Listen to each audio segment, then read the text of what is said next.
Maagang dumating si Mira sa Haidang Bistro. Bit-bit ang pamilyar na ngiti na parang kayang magpaaliwalas kahit pinakamadilim na umaga. Siya ang tipo ng empleyadong laging may good morning kahit pagod, kahit kulang sa tulog, kahit minsan may bigat sa dibdib na ayaw aminin. Pagpasok niya ay agad siyang sinalubong ni Zen na obviously gising pa ang dila bago pa ang utak. Uy Mira, aba, parang may rainbow sa likod mo ah.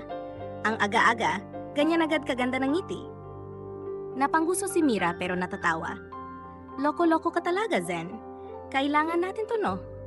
Baka kung anong energy ang may pasa natin sa customers kapag mukhang naghihingalo tayo. Oo nga. Bulong ni Zen sabay sulyap sa pintong papasok si Darius. Pero tingin ko hindi mo lang para sa customers yung ngiti mo.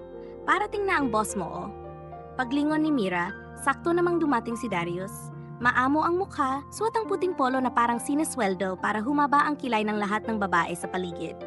At gaya ng dati, tumingin ito kay Mira na may kakaibang lambing na hindi niya alam kung simpleng pagkabaitan lang o may mas malalim pa.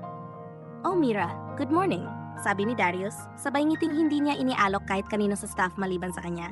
Good morning po sir, sagot ni Mira, pilit na kalmado. Pero sa gilid, napakunot at napataas kilay si Celine, nakararating lang. Naka-cross arms, nakataas ang kilay, parang may audition sa kontrabida role sa teleserye. Good morning, hon, sabi niya kay Darius, pero malamig ang tono. Halata ang pagtingin niyang sumusukat kay Mira mula ulo hanggang paa. Hinawakan ni Darius ang bewang ni Celine para batiin ito ng halik sa pisngi, pero hindi iyon nakatulong. Mas lalo lang kumunot ang noo nito. At mas lalong kumabog ang dibdib ni Mira sa kaba. Hindi dahil kay Darius, kundi dahil kilala niya ang tingin ni Celine. Iyon ang tingin ng isang babaeng naghahanap ng away. Habang nag-aayos ng mga table, narinig ni Mira ang bulungan mula sa likod. Si Zen, syempre. Girl, naramdaman mo ba? Parang may lindol sa hangin. Tumigil ka nga. Trabaho lang naman to, sagot ni Mira. Trabaho? Kung makatingin sa'yo si Sir, parang napaso sa kilig eh. Umirap si Mira pero bago pa siya makasagot, narinig nila ang pagtaas ng boses ni Celine sa counter. Darius, bakit parang ang bait-bait mo kay Mira lately? Don't tell me nagpapasipsip ka lang or something else? Napasinghap si Zen. Uy, bakbaka na! Shhh, sita ni Mira pero ramdam niya ang pag-init ng tenga niya sa hiya. Lumapit si Darius kay Celine, nagbuntong hininga. Hon, bakit ba? She's doing her job. Magaling si Mira, alam mo yan. Ah, ganun? Buti pa siya napapansin mo, ako kaya? Napapansin mo pa ba? Nakangiting pilit si Celine pero halatang nanggagalaiti. At doon nagsimula ang mahabang araw ni Mira. Dama niya ang mata ni Celine sa bawat hakbang, bawat abot ng baso, bawat ngiti sa customer.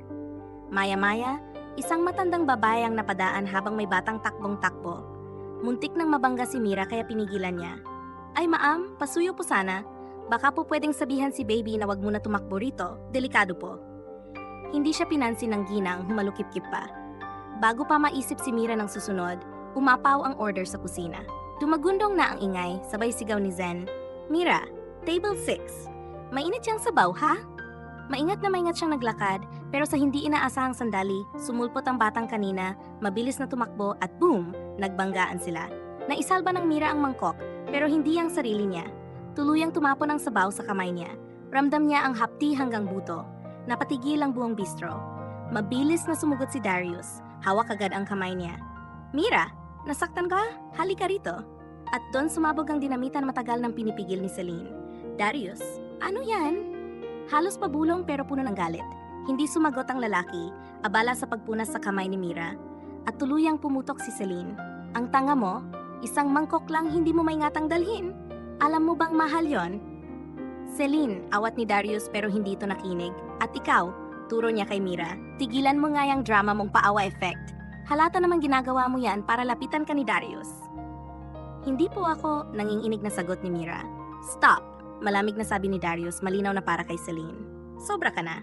Pero para kay Celine, yun ang pinakamasinop na gasolina. Ah, ganon? Pati ikaw, ipinagtatanggol mo na siya. Darius, sabihin mo, may gusto ka ba sa kanya? Naging tahimik ang buong lugar. Maging ang ingay ng kusina tila naputol. At sa gitna ng tensyon, hindi alam ni Mira kung mas masakit ang kamay niya o ang mga salitang tumama sa puso niya. Sa loob-loob niya, isang panalangin lang ang nag-echo. Sana matapos na to. Sana tama na. Nagkakandurog-durog ang mundo ni Mira nang marinig niya ang boses ni Celine na parang kutsilyong dumudunggol sa laman ng katahimikan. Hindi na siya makahinga ng maayos. Pakiramdam niya, bawat mata sa loob ng bistro ay nakatutok sa kanya.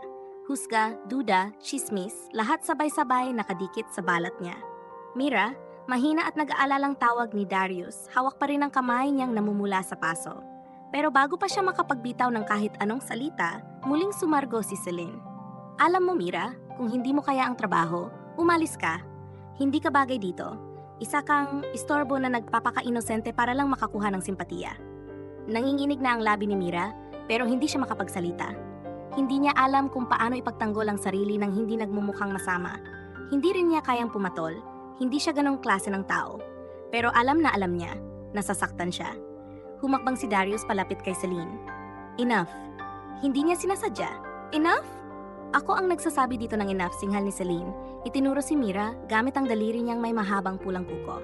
Kita ko, Darius. Kita ko kung paano mo siya tinitingnan. Kahit sino makakita, iisipin na may relasyon kayo. Wala po kaming, halos magmakaawang sagot ni Mira. Pero pinutol yon ni Celine, mas malakas, mas marahas. Tumahimik ka! Nag-echo ang sigaw sa buong bistro. May mga customer na napahinto sa pagkain. May waiters na napabitaw ng tray. Si Zen, na nasa gilid lang, umatras at natulala. Parang may humila sa dibdib ni Mira, parang piniga ang puso niya ng sobrang higpit. Pinipilit niyang tumayo ng diretso, huwag umiyak, pero hindi na niya kaya. Mira, let's go sa likod. Nililinis kita ng kamay, sabi ni Darius at sinubukang hawakan muli ang braso niya. Pero mas lalo yung nagpasabog kay Celine. Wow, malakas na tawa ni Celine pero puno ng pang-uyam. So ikaw pa talaga ang mag-alaga sa kanya? Hindi mo yan ginagawa sa akin kahit kailan ha. Kahit pa may sugat ako, wala kang pakialam. Pero siya, aba, parang nakakita ka ng prinsesa. Pinagtitinginan na sila ng halos lahat. Napalunok si Mira. Gusto niyang sabihin na hindi yon totoo. Gusto niyang sabihin mabait lang si Darius sa lahat ng tao. Pero nang lumingon siya kay Celine, nakakita siya ng galit na hindi mapipigilan. At doon dumating ang pangyayaring babago sa lahat. Lumapit si Celine, hinawakan siya sa braso at walang kaabog-abog na itinulak siya. Ano ka ba? Sigaw ni Darius. Mabilis na sinalo si Mira pero natamaan ang tagiliran nito sa gilid ng counter. Napakapit siya sa sakit. Mira? Halos sabay-sabay ang sigaw ni na Darius at Zen. Pero si Celine, hindi natigil. Umamin ka na nga sa harap ko. Inaakit mo ba si Darius? Inaangkin mo ba ang hindi sayo? Nabigla si Mira, nanginginig ang boses. Hindi po, wala po akong ginagawa. Sinungaling, sabay sa bunot ni Celine. Para bang tumigil ang lahat, napatakip ng bibig si Zen. May waitress na napaiyak. Si Mira, napaatras, halos hindi makahinga sa gulat at takot. At doon na sumabog si Darius. Enough? Boses niyang malalim galit, halos hindi kilala ni Mira. Huwag mo siyang sasaktan ulit, Celine. Napalunok si Celine na gulat, pero agad din siyang bumawi. So, siya na nga. Siya na ang pinipili mo, bulong nito, pero punong-puno ng paggabanta. Hindi sumagot si Darius. At yun ang naging kumpirmasyon para kay Celine. Fine. Umiling ito, tumawa ng mapait. Kung ayaw mong umamin, ako na ang magdedesisyon. Itinuro niya si Mira ng may put. Simula ngayon, hindi na kita gustong makita sa bistro na to. Lumayas ka. Ngayon, dinudumihan mo ang negosyo ko. Nabuga ang lahat ng hangin mula sa dibdib ni Mira. Tuluyan siyang napaiyak, hindi dahil sa galit, kundi dahil sa hiya, sa sakit, sa feeling ng wala siyang laban. Celine? Awat ni Darius, pero tinalikuran siya ng babae. Ayaw ko ng may babaeng nagpapaloko-loko sa paligid ng boyfriend ko. Kapag nakita ko pa ang mukha mo dito. Tumingin ito ng masama kay Mira. Sisiguraduhin kong magsisisi ka. Lumabas si Celine, iniwan ang katahimikang sumusuntok sa loob. At doon bumigay si Mira, tuluyang napaupo sa sahig, hawak ang paso niyang kamay, habang walang tigil ang luha. Mira, nautal na sabi ni Darius. Pero tumayo si Mira gamit ang nanginginig na tuhod. Nagpahid ng luha. Pilit nang umiti kahit durog na durog. Okay lang po, aalis na po ako. At bago pa siya lingunin muli si Darius, bago pa masira lalo ang puso niya, tumalikod siya. Lumabas siya ng bistro, dala ang lahat ng sakit na hindi niya kahit minsan hiniling. Habang nasa pintuan pa lang siya, narinig niya ang sigaw ni Zen. Mira, wait! Pero hindi na siya lumingon. Pagkalabas niya, saka lamang bumuhos ang ulan. At sa gitna ng kalye, hawak ang kamay na namumula at ang puso niyang parang kinuyom ng mundo, naglakad siya. Hindi alam saan pupunta, hindi alam paano magsisimula ulit. Ang alam lang niya, wala na siyang babalikan. Nang gabing iyon, hindi na alam ni Mira kung ilang oras siyang naglakad sa ilalim ng ulan. Basa ang buhok, nanginginig ang katawan, at mas lalo pang bumibigat ang dibdib niya sa bawat hakbang. Wala na siyang trabaho, wala siyang pera, wala siyang matitirhan, at ang pinakamasakit, wala siyang lakas ng loob para bumalik kahit saan. Huwag ka nang umiyak, bulong niya sa sarili, pero mas lalo pang bumuhos ang luha, parang niyayakap ng ulan ang lahat ng sakit na hindi niya kayang ilabas. Hanggang sa may humintong sasakyan sa gilid niya. Paglingon niya, bumukas ang pinto. Si Darius. Mira, mahina pero puno ng pag-aalala ang boses niya. Sumakay ka, please. Umiling si Mira, pilit tumatayo ng diretso. Sir, huwag na po. Baka lalong magalit si Celine kapag, Mira, putol niya mas mariin, mas malalim ang tono. Wala kang dapat katakutan. Hindi ka dapat naglalakad mag-isa sa ulan. Just get in. At doon, kahit pilit niyang nilalabanan, napaiyak siya muli. Hindi dahil kay Celine, hindi dahil sa hiya, kundi dahil sa pagod. Sa wakas, may naramdaman siyang ligtas. Tahimik nilang tinahak ang daan, pero ramdam ang bigat ng mga salitang hindi nila kayang sabihin. Mira, simulang sabi ni Darius, nakatingin sa kalsada pero ramdam na ramdam ang tensyon sa dibdib. Sorry, I should have stopped her earlier. Hindi dapat nangyari yon. Pinilit ni Mira na umiti kahit nanginginig ang boses. Okay lang po. Sanay naman po ako sa hirap. Napakuyom ng kamao si Darius, halatang naapektuhan sa sinabi niya. Pagdating nila sa isang malaking gate na may ilaw at bantay, nagulat si Mira. Sir, saan po tayo? Pero hindi sumagot si Darius hanggang sa tuluyang maging malinaw sa kanya ang mansyon sa gitna ng malawak na bakuran. Pagbukas ng front door, agad siyang sinalubong ng dalawang matandang halatang matagal nang naghihintay. O anak, nandito ka na pala. Bungad ni Madam Helena, ang ina ni Darius. Diyos ko! Basang-basa ka, iha. Halika rito.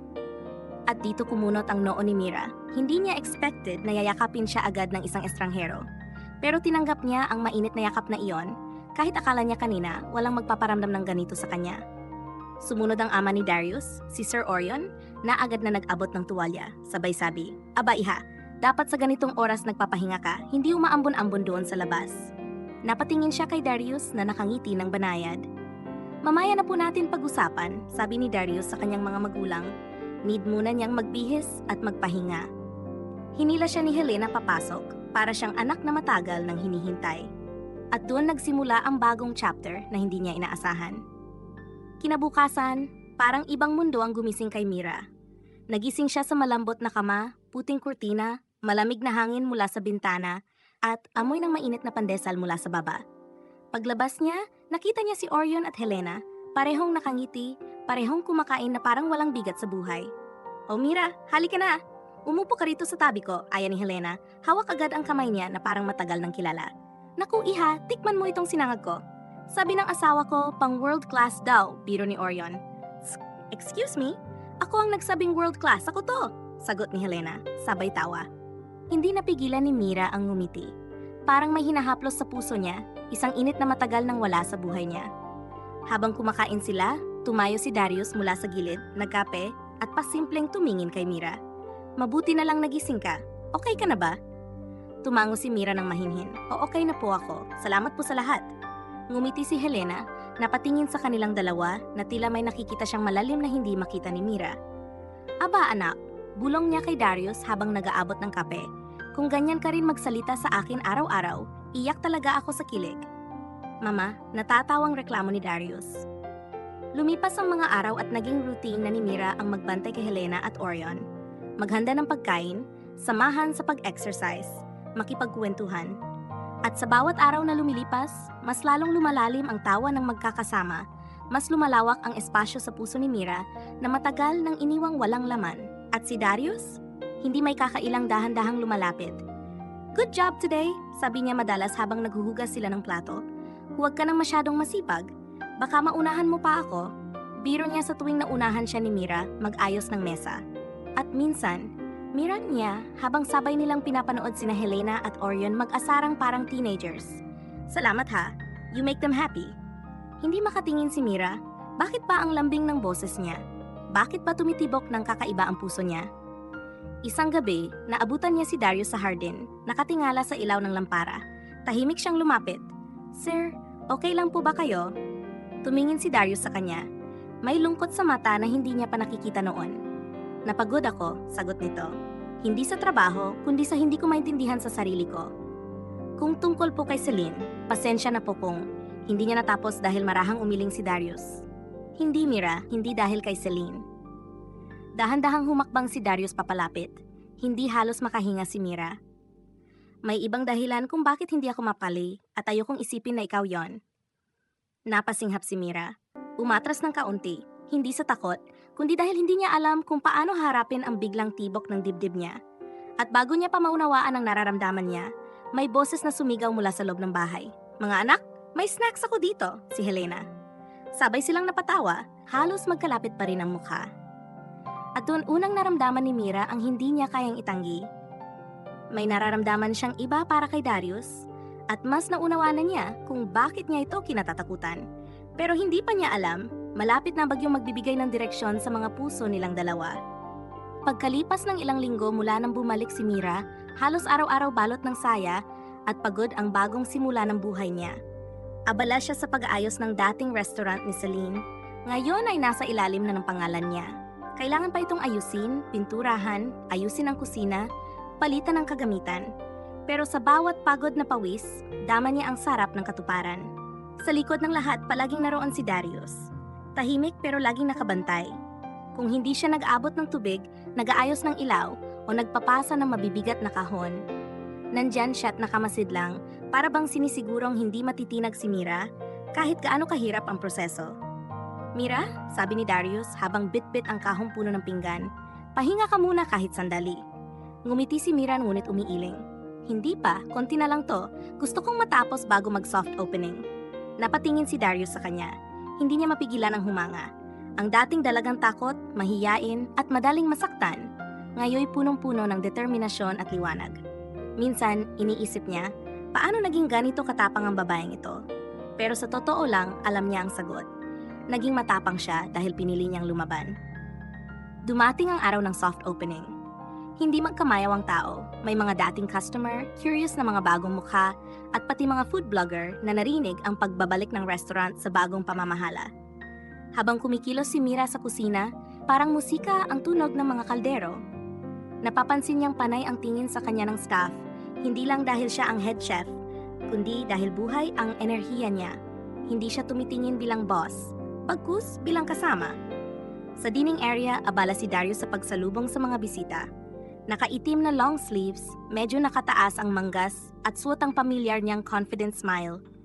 Madaming napapatingin sa kanya, pero ang tingin niya kay Mira lang palagi nauuwi. Tignan mo siya oh, bulong ni Helena kay Orion habang nakaupo sa isang reserved table. Parang hindi makahinga kapag malayo si Mira. Hayaan mo na, mahal, sagot ni Orion habang pinapahid ang luha ng tawa. Bihira lang yan ma-in love, tapos heto't tinamaan pa ng todo. Napatingin sila sa kusina kung saan nabala si Mira. Naka-hairnet at apron, pawis pero nakangiti. Bagay talaga sila, dagdag ni Helena. Pagkatapos ng matinding rush hours, humupa na ang tao. Nakayuko si Mira sa counter, pagod pero masaya. Nang lumingon siya, nakatayo si Darius sa pintuan ng kusina nakangiti. Kaya mo pa? Tanong niya.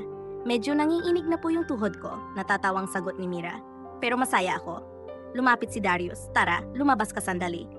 Nagulat si Mira pero sumunod.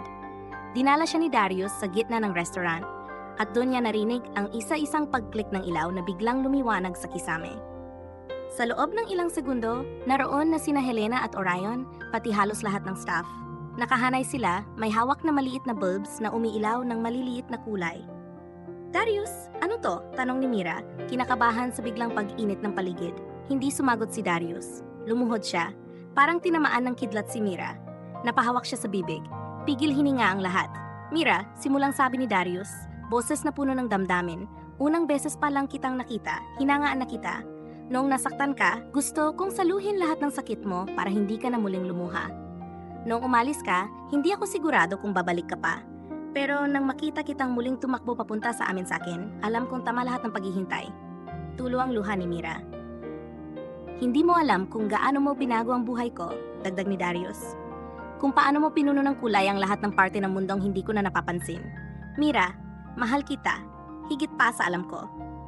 May libro siyang binuksan. Maliit, maputi at may nakasulat na The Day You Came Home. Doon nakaipit ang singsing. Lumuhod si Darius. Umangat ang mga mata niya sa mata ni Mira at doon sumambit ang pinakamahalagang tanong. Will you marry me, Mira? Hindi agad nakasagot si Mira.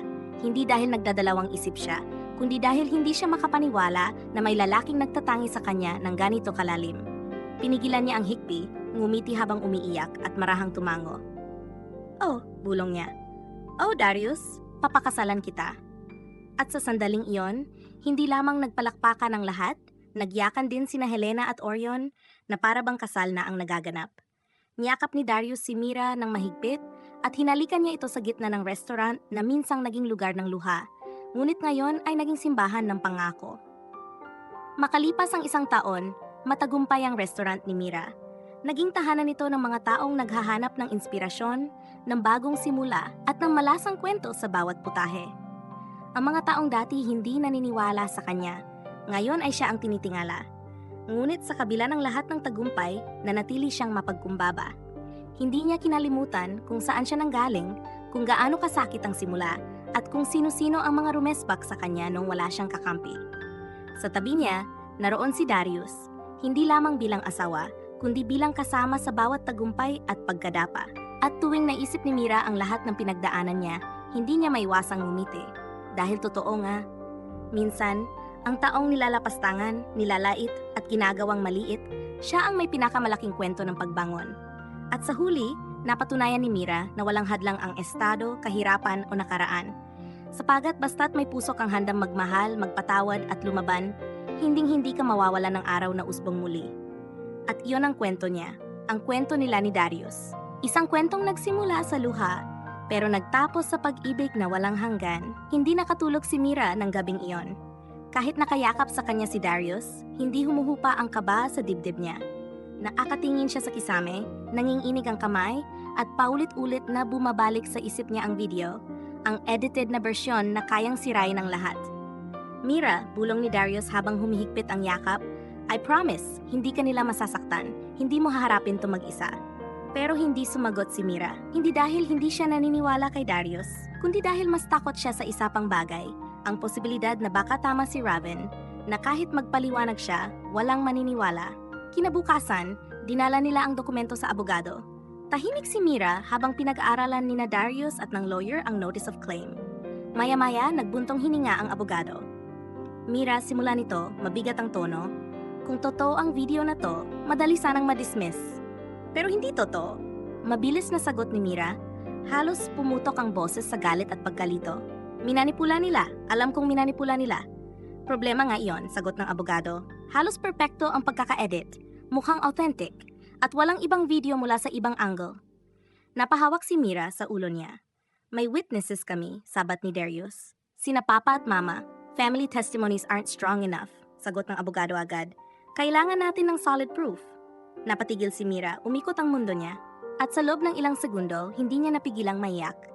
Naglakad siya palabas ng opisina, hindi tumitingin kahit kanino.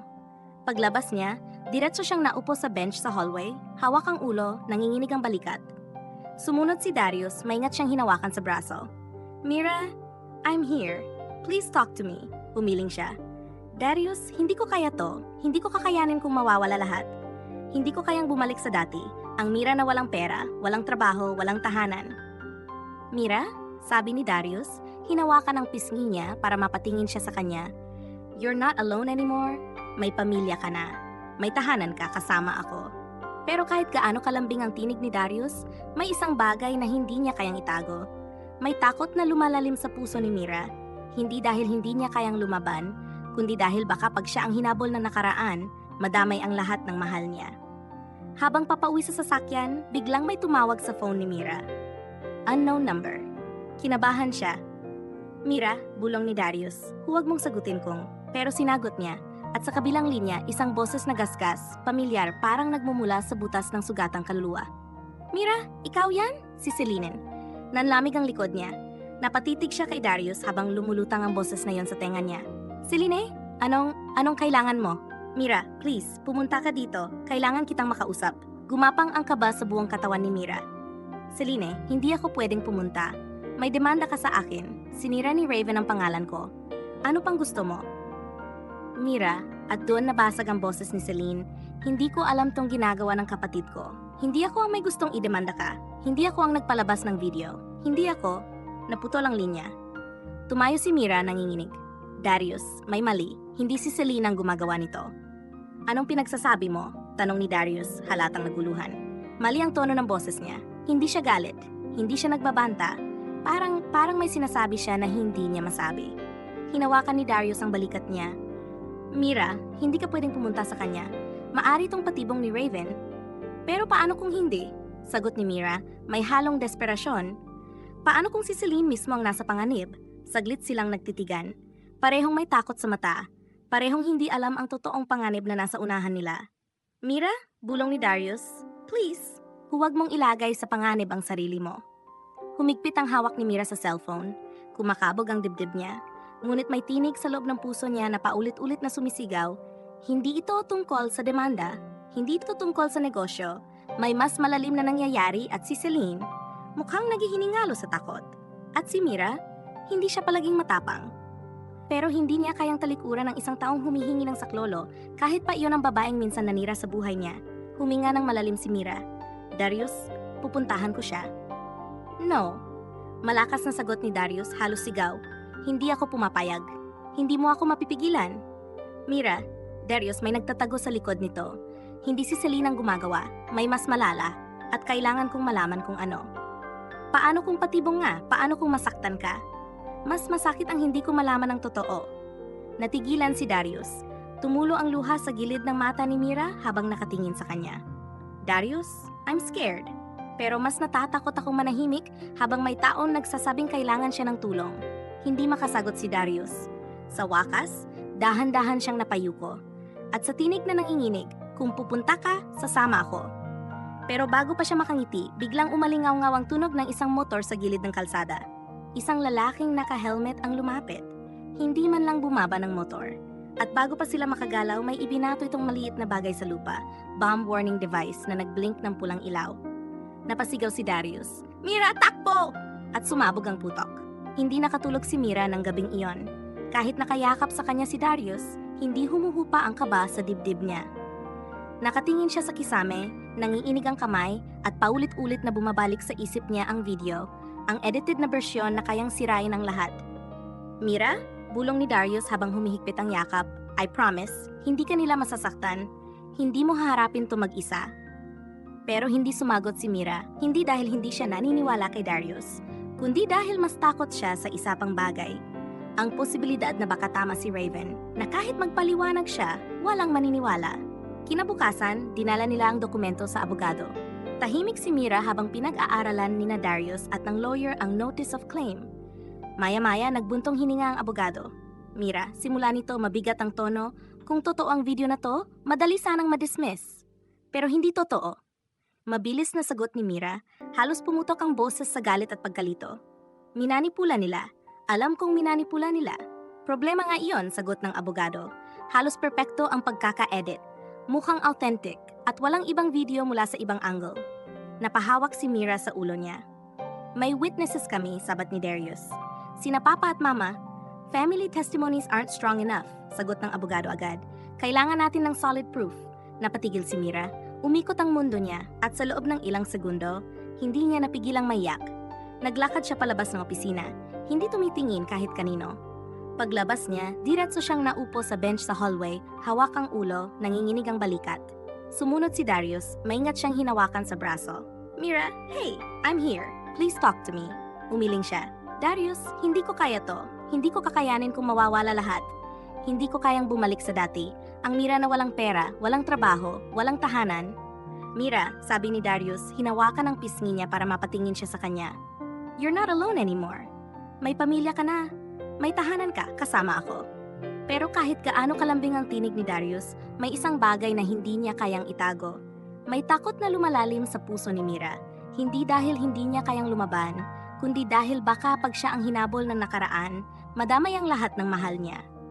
Habang papauwi sa sasakyan, biglang may tumawag sa phone ni Mira. Unknown number. Kinabahan siya. Mira, bulong ni Darius, huwag mong sagutin kong, pero sinagot niya. At sa kabilang linya, isang boses na gasgas, pamilyar, parang nagmumula sa butas ng sugatang kaluluwa. Mira, ikaw yan! Si Celine. Nanlamig ang likod niya. Napatitig siya kay Darius habang lumulutang ang boses na yon sa tenga niya. Celine? Anong kailangan mo? Mira, please, pumunta ka dito. Kailangan kitang makausap. Gumapang ang kaba sa buong katawan ni Mira. Celine, hindi ako pwedeng pumunta. May demanda ka sa akin. Sinira ni Raven ang pangalan ko. Ano pang gusto mo? Mira, at doon nabasag ang boses ni Celine. Hindi ko alam tong ginagawa ng kapatid ko. Hindi ako ang may gustong idemanda ka. Hindi ako ang nagpalabas ng video. Hindi ako. Naputol ang linya. Tumayo si Mira, nanginginig. Darius, may mali. Hindi si Celine ang gumagawa nito. Anong pinagsasabi mo?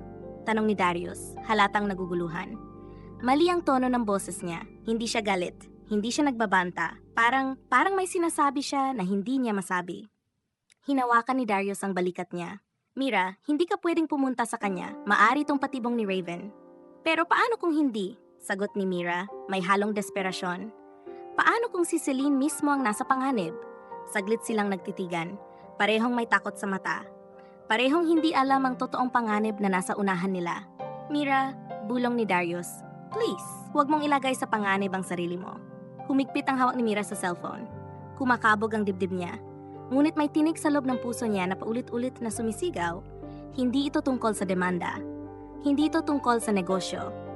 May mas malalim na nangyayari at si Celine mukhang naghihiningalo sa takot. At si Mira, hindi siya palaging matapang.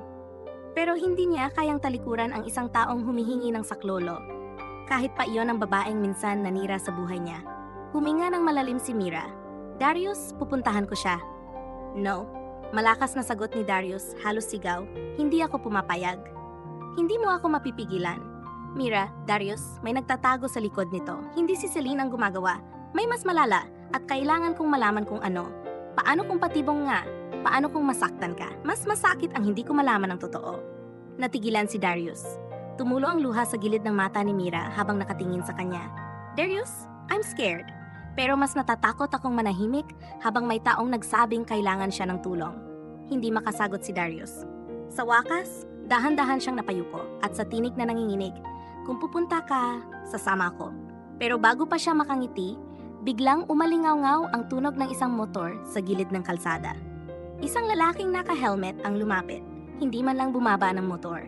At bago pa sila makagalaw, may ibinato itong maliit na bagay sa lupa, bomb warning device na nagblink ng pulang ilaw. Napasigaw si Darius, Mira, takbo! At sumabog ang putok. Isang malakas na pagputok ang gumising sa buong kalye. Nagliyab ang hangin, sumabog ang alikabok at basag na salamin. Naramdaman ni Mira na para bang may malakas na kamay na tumulak sa kanya. Hindi niya alam kung sarili ba niyang paa ang gumalaw o may humila sa kanya palayo. Mira! Huling sigaw ni Darius bago siya tuluyang nabingi sa lakas ng putok. Parang gumulong ang mundo. Sumayad ang likod niya sa semento, sumakit ang balikat at ilang segundo, wala siyang marinig kundi umuugong na tunog sa tenga niya.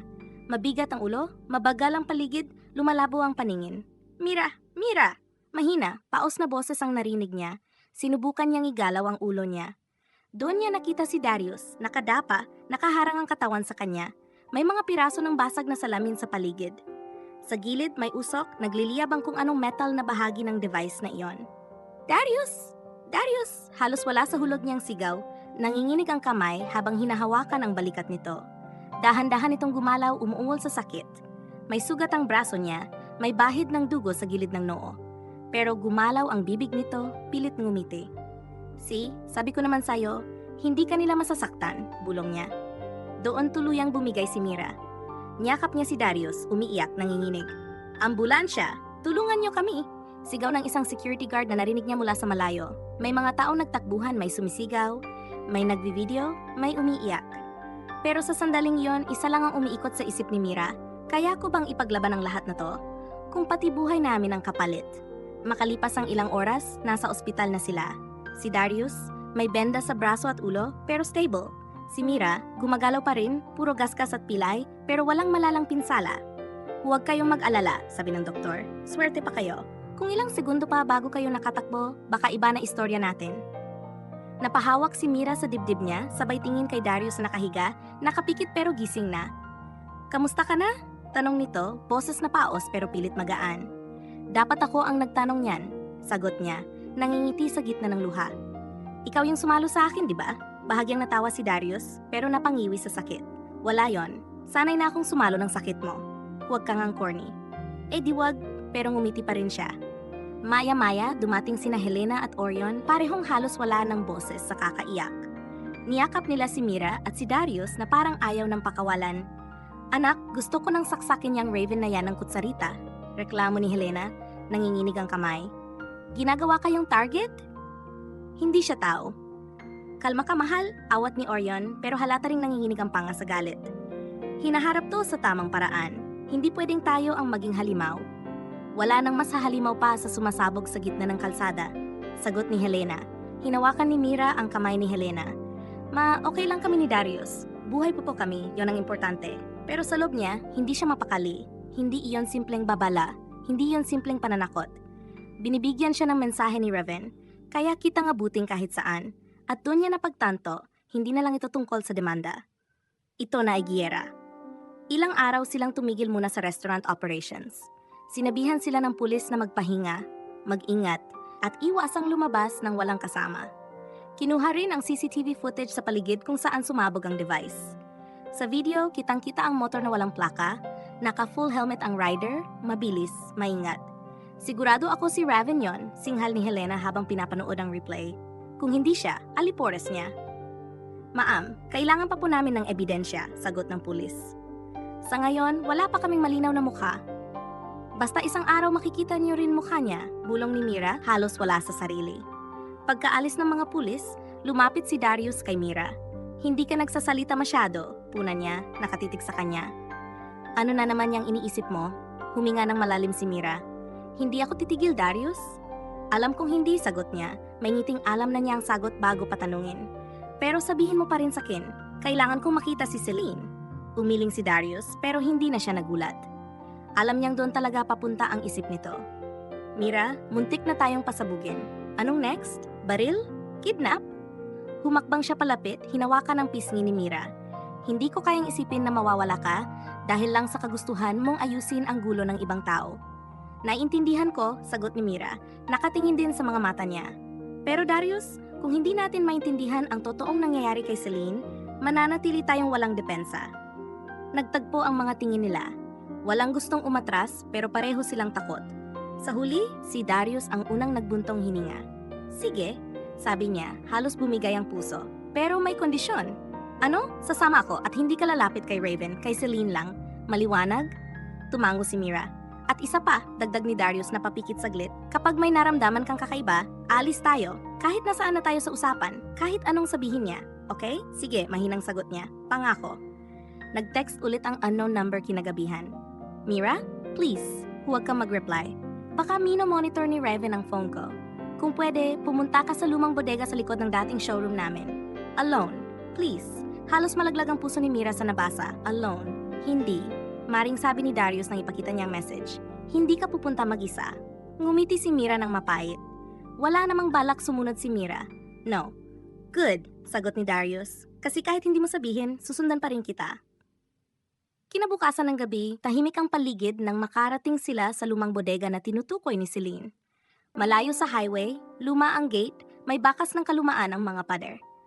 Si Mira, nasa unahan, si Darius, ilang metro sa likod, ayaw niyang masyadong magkalapit para hindi halata kung may nagmamatsyag. Dito ba talaga to? Bulong ni Mira sa sarili habang dahan-dahang itinulak ang pinto. Umangalang bisagra, malakas ang kaluskos, sa loob, madilim. May isang bombilya lang na kumikislap-kislap, amoy alikabok at lumang kahoy. Mira, mahina at nanginginig na boses ang narinig niya mula sa sulok. Dahan-dahang lumapit si Mira.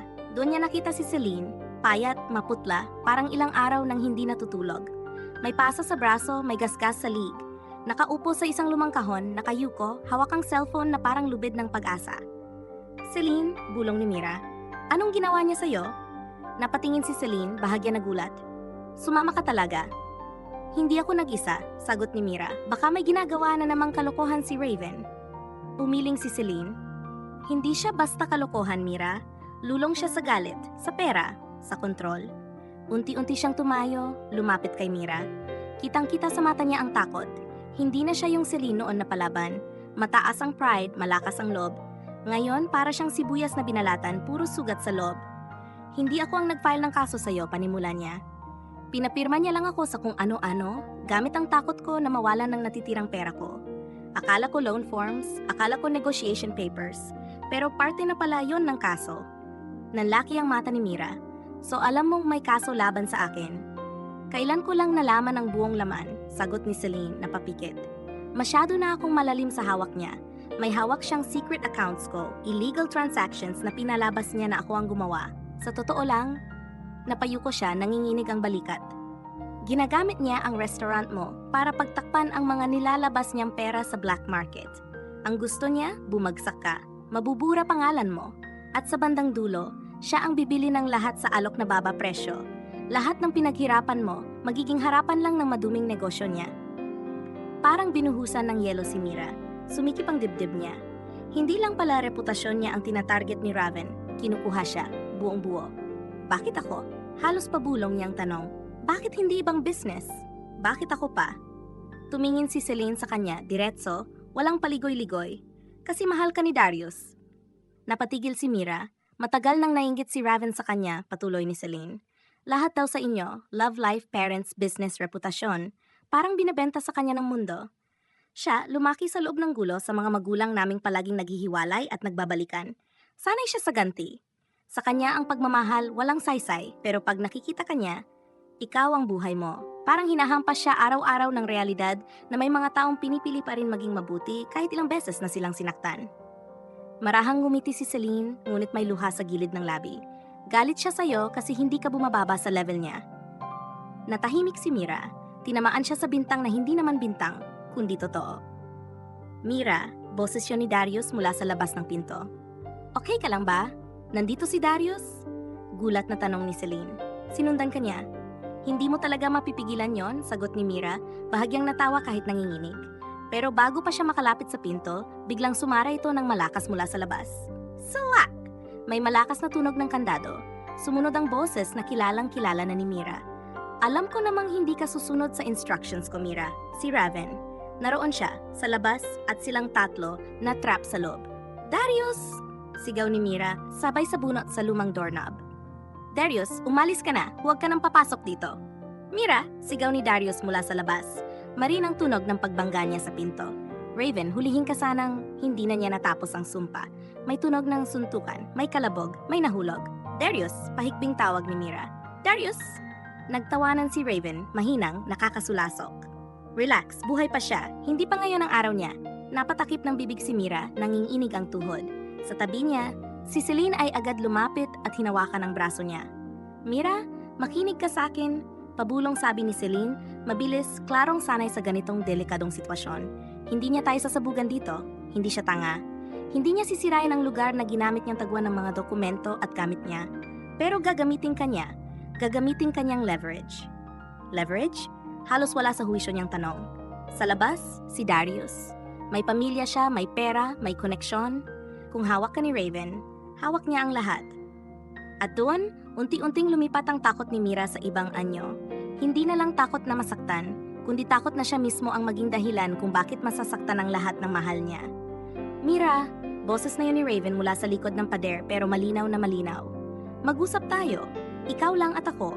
Kung gusto mong makalabas ng buhay, makinig ka. At sa pagitan ng takot at galit sa pagitan ng pag-ibig at panganib, isang bagay lang ang alam ni Mira. Hindi na siya yung dating Mira na tatakbo palayo. Hawak-hawak ang kamay ni Celine, pagod na ang puso, pero buhay pa rin ang apoy sa loob. Humugot siya ng malalim na hininga at humakbang paabante direkta sa bunganga ng unos.